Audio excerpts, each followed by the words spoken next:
Hello guys, welcome to my channel. ഞാൻ first ടൈമാണ് ഒരു ലോങ് വീഡിയോ ഇടുന്നത്. ഇന്നൊരു മൺഡേ ആണ്. അപ്പോൾ എൻ്റെ തംബ്നെയിൽ സൺഡേ എന്നുള്ളത്, അപ്പോൾ അതൊന്നും എല്ലാവരും ക്ഷമിക്കണേ.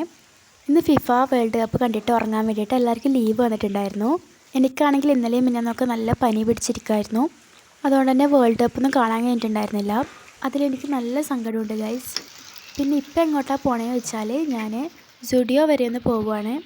എൻ്റെ ചെരുപ്പ് പൊട്ടിയിട്ട് കുറച്ച് ദിവസമായി. അപ്പോൾ ചെരുപ്പ് വാങ്ങാൻ വേണ്ടിയിട്ട് പെരുമ്പയിലുള്ള സ്റ്റുഡിയോയിലോട്ട് പോവുകയാണ്. പിന്നെ എൻ്റെ കയ്യിലുള്ളത് ഐഫോണൊന്നും അല്ലാത്തതുകൊണ്ട് കുറച്ച് ക്ലാരിറ്റി കുറവുണ്ടാകും. അപ്പോൾ അത് നിങ്ങളൊന്ന് ക്ഷമിക്കണേ. അപ്പോൾ ഇതാ നമ്മൾ സ്റ്റുഡിയോയിൽ എത്തിയിട്ടുണ്ട്. അവിടെയാണെങ്കിൽ ഒരുപാട് നല്ല നല്ല ചെരുപ്പ് ഉണ്ടായിരുന്നു. എനിക്കാണെങ്കിൽ എന്തെങ്കിലും ഒന്ന് എടുക്കാൻ പോയാൽ ഒത്തിരി നേരം ചിന്തിക്കണം, അതെടുക്കണോ വേണ്ടയോ എന്ന്.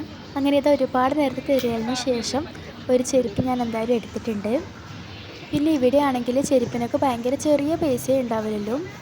അതുകൊണ്ട് തന്നെ അധികവും നമ്മൾ എടുത്തേക്ക് തന്നെ വരല്. പിന്നെ ഇതാ ബാപ്പ ചെരുപ്പ് ബില്ലടിക്കാൻ പോയ സമയത്ത് ഞാൻ കുറച്ച് ജ്വല്ലറീസൊക്കെ നോക്കുന്നുണ്ട്. ഒരുപാട് നല്ല നല്ല ജ്വല്ലറീസ് ഇവിടെ ഉണ്ടായിരുന്നു.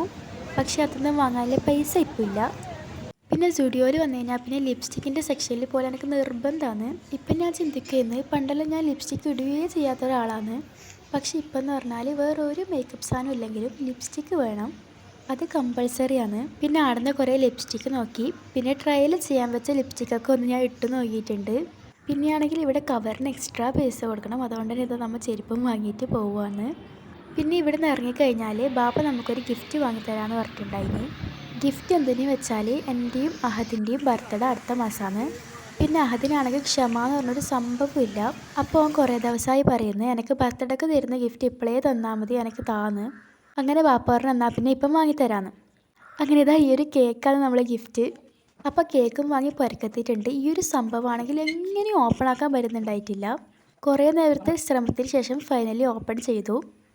പക്ഷേ ഇതൊരു ട്വിസ്റ്റ് നിറഞ്ഞ കേക്കായിരുന്നു.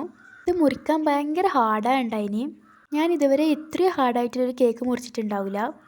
ഇത് മുറിച്ച് കഴിഞ്ഞാൽ നമുക്ക് മനസ്സിലായത് ഇതൊരു സാധാ കേക്കല്ലാന്ന്. ഇതൊരു ഐസ്ക്രീം കേക്കായിരുന്നു. അതുകൊണ്ടാണ് ഇത് മുറിക്കാൻ വേണ്ടി ഇത്രയും ഹാർഡായിട്ടുണ്ടായത്. ഞാൻ ആദ്യമായിട്ടാണ് ഇതുപോലത്തെ ഒരു ഐസ്ക്രീം കേക്ക് കാണുന്നത്. അപ്പോൾ അത് കഴിച്ചു നോക്കാൻ വേണ്ടി നല്ല എക്സൈറ്റഡ് ആയിരുന്നു. അവരിത് ഫ്രീസറിൽ വെച്ച് നല്ല ഫ്രീസാക്കിയാണ് തന്നത്. കഴിക്കാൻ നല്ല ടേസ്റ്റൊക്കെ ഉണ്ടായിരുന്നു. അടിയിൽ മാത്രം കേക്ക് സ്പഞ്ചും മുകളിലൊക്കെ ഐസ്ക്രീമും ആയിരുന്നു. ടോപ്പ് ലെയറിൽ ക്രീമും ഉണ്ടെന്ന് തോന്നുന്നു. അപ്പോൾ ഇതാണ് അതിൻ്റെ കറക്റ്റ് സ്ട്രക്ചർ. എന്തായാലും നല്ല ടേസ്റ്റ് ഉണ്ടായിരുന്നു, എനിക്ക് ഇഷ്ടപ്പെട്ടിട്ടുണ്ടായിരുന്നു. ആദ്യമായിട്ടാണ് ഞാൻ ഒരു ഐസ്ക്രീം ഫോർക്ക് കൊണ്ട് കുത്തി തിന്നത്. അപ്പക്ക് ബാപ്പ ഒരു വെറൈറ്റിക്ക് വാങ്ങിയതാണ് ഇങ്ങനത്തെ ഐസ്ക്രീം കേക്ക്. അപ്പോൾ ഇന്നത്തേക്ക് ഇത്രയേ ഉള്ളൂ. വീഡിയോ ഇഷ്ടപ്പെട്ടാൽ ഒന്ന് ലൈക്ക് ചെയ്യണേ, പ്ലീസ് ഒന്ന് സബ്സ്ക്രൈബ് ചെയ്യണേ. ബൈ.